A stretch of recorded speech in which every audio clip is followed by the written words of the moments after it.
விடுதலை சிறுத்தை கட்சியின் தலைவர் திருமாவளவன் அவர்கள் அவர்கிட்ட நான் கேட்கிறேன், இந்த 5 ஆண்டு காலத்துல நீங்க தமிழ்நாட்டில் பட்டியலின மக்களுக்கு என்ன செஞ்சீங்க? ஏதாவது ஒண்ணு சொல்லுங்க, ஏதாவது ஒண்ணு சொல்லுங்க. நான் கேட்கிறேன், சொல்லறதுக்கு ஒண்ணும் கிடையாது. ஸ்டாலின் அவர்களுக்கு இந்த பட்டியலின மக்கள் ஓட்டு மட்டும்தான் வேணும், மீனவர்கள் சமுதாயம் ஓட்டு மட்டும்தான் வேணும், வன்னியர் மக்களுடைய ஓட்டு மட்டும்தான் வேணும், உழைக்கின்ற மக்களுடைய ஓட்டு மட்டும்தான் வேணும். வேங்கவையில இருந்து எல்லாம் பார்த்தாச்சு, நாங்குநேரியில இருந்து கள்ளக்குறிச்சியில இருந்து. ஆனா திருமாவளவன் அவர்கள் 5 சீட்டு 6 சீட்டு 7 சீட்டு 8 சீட்டு. என்ன அரசியல் பண்றீங்க? இதுதான் உங்களுடைய இலக்கா? இதுதான் உங்களுடைய லட்சியமா? மோசடி திமுக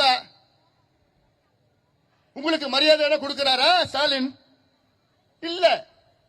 தமிழ்நாட்டில் 34 அமைச்சர்கள் இருக்கின்றார்கள். இந்த 34 அமைச்சர்கள் ஒவ்வொரு அமைச்சருக்கும் ஒரு புரோட்டோகால் வரும். முதல் புரோட்டோகால் முதலமைச்சர், இரண்டாவது புரோட்டோகால் அவருடைய மகன் துணை முதலமைச்சர், கடைசி புரோட்டோகால் 34வது புரோட்டோகால் யார் தெரியுமா? கயல்விழி.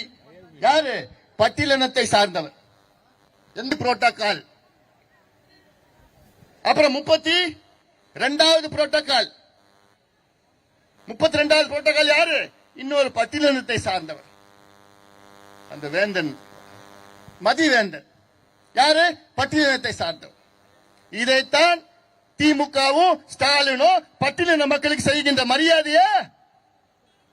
இதற்கு திருமாவளவன் போன்றவர்கள் அவங்க கூட சேர்ந்து அவனை முதலமைச்சர் ஆக்கி வெக்கக்கேடியா, வெக்கக்கேடியா? அதான் நான் கேட்கிறேன். பட்டியலின மக்களை ஓட்டு வங்கியா தான் பயன்படுத்திட்டு இருக்கிறேன். நான் மத்திய அமைச்சராக இருந்த நேரத்தில் எவ்வளவு எதிர்ப்புகள் மீறி பட்டியலின மக்களுக்கு அகில இந்திய மருத்துவ படிப்பில் அண்டர் கிராஜுவேட், போஸ்ட் கிராஜுவேட், இந்தியாவிலே இடஒதுக்கீடு பட்டியலின மக்களுக்கு மருத்துவத்துறையில கொண்டு வந்தவர் இந்த அன்புமணி ராமதாஸ் கொண்டு வந்தார். தேசிய சித்த மையம் தாமிரத்தில் உள்ள தேசிய சித்தத்திலே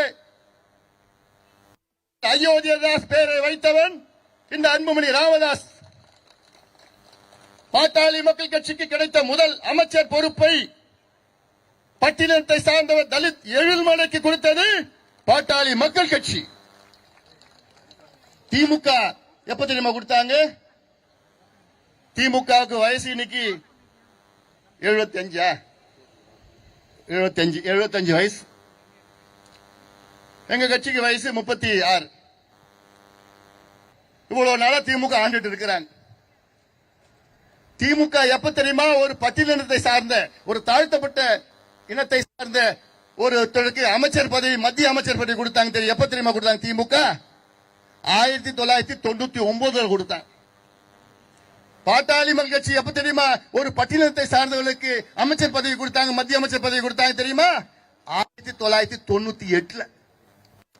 எங்களுக்கு பிறகுதான் திமுக நீயே பட்டியலினத்தை சார்ந்தவருக்கு ஒரு மத்திய அமைச்சர் பதவி நீ கொடுக்கிறீங்க. அப்ப யாரு ஆதரவு பண்ணணும்? யாருக்கு ஆதரவு அளிக்கணும்? எங்கள் கூட்டணி, தேசிய ஜனநாயக கூட்டணி எங்களுக்கு ஆதரவு அளிக்கணும். நாங்கள் உணர்வுபூர்வமானவர்கள், சும்மா வசனம் பேச மாட்டோம். எங்க நோக்கம் சமூக நீதி. அனைத்து அடக்கப்பட்ட, ஒடுக்கப்பட்ட, வஞ்சிக்கப்பட்ட, தாழ்த்தப்பட்ட அத்துணை சமூகங்களும் முன்னுக்கு வர வேண்டும் என்கிற நோக்கம். அது அதான் எங்கள் ரத்தத்தில் இருக்கிறது.